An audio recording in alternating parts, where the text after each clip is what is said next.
All right, so this next question comes from DXMonroe01 on Instagram. And the question is, what is the Kim way to evaluate a new business opportunity to make sure it's not a scam? They're out there like hunters after our dinero. Oh my God, so good. So this is a great question. And I think that what you asked leads me to believe that this potentially could mean that you might be looking at business opportunities that perhaps are questionable. What I mean by that is you'll see a lot of scams online, right? A lot of pyramid schemes, some direct sales, a lot of direct sales. Companies tend to be less than legitimate. And so for me, when I'm looking at a business opportunity, whether that is a brand deal or actually investing in a company or starting a new business venture or partnering, or even something as simple as doing a joint venture, promotion, like a JV or even affiliate promotion, I really look at 3 core things. Number 1, of course, you got to do your research, right? You got to understand the business model. You have to understand the reputation of this brand, of this company, of this person. If it's someone that, you're working with in real life, do your research, ask for references, look online, check out their customer reviews. What are people saying about this brand? What is the online reputation and the offline reputation as well? So I do my research and I do it very thoroughly. I make sure that every single time that we're working with a brand, we're vetting that company. And it's a big reason why, for example, on our YouTube channel, I do not take brand sponsorships.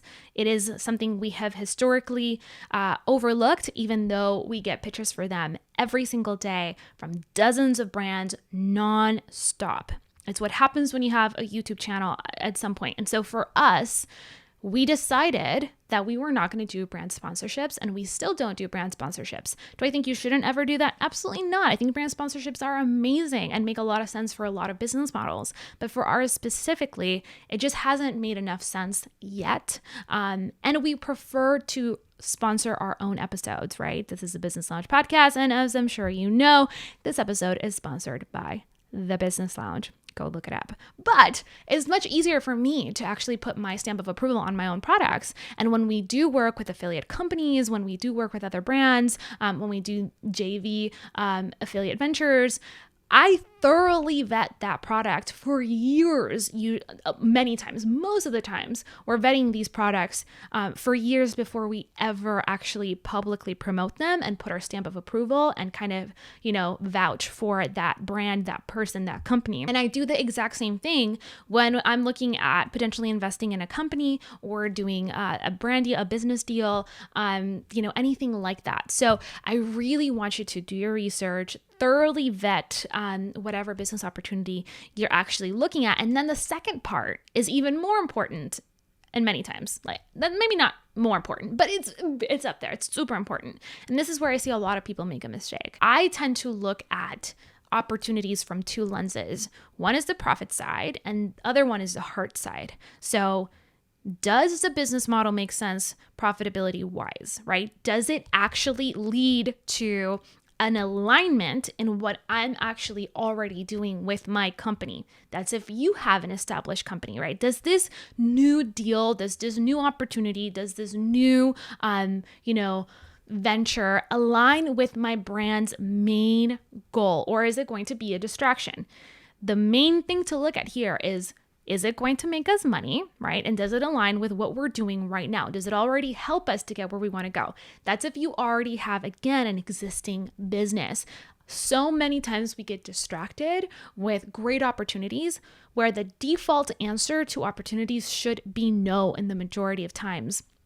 For us, again, we get pitched every single day. There's so many brands who are asking us to work for them. And this is not a brag. I'm just trying to give you a background so that you understand that I'm not just saying this.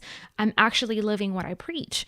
I say no to 99.9% of the opportunities that come my way. And I have always done that. I'm not just talking about now that we have an established brand. I have always been really selective because I recognize every time I say yes to an opportunity, I'm saying no to something else in my business that most likely I've already mapped out and established that is really important to me. So that is super key, super, super key. So let's say that it ticks all the boxes, right? We got the reputation down. This is a great reputation, a company that has a great reputation. The profit, sense of things like the actual business model makes sense, and I can see how it aligns with where I'm going with my brand. The third piece is heart. What is my gut telling me? Am I excited about this opportunity? Am I excited about this project? Will I actually pour my heart and soul into it? Or am I like, I don't know. I feel overwhelmed right now. Things are crazy. So you got to really trust your intuition to a certain degree. And when I say to a certain degree is if you trust yourself to make that right gut feeling, like you actually trust your gut and you know that your gut has been right in the past, judge your level of excitement there for sure, and kind of take a look at that and see how it feels, and what would success look like for you. What would be something that, what would be an outcome that would make this opportunity worth it? And is it, again, a distraction, or is it something that is worth your time? And last but not least, I really rely on just experience for this. I've made a lot of mistakes in the past. I've said yes when I should have said no.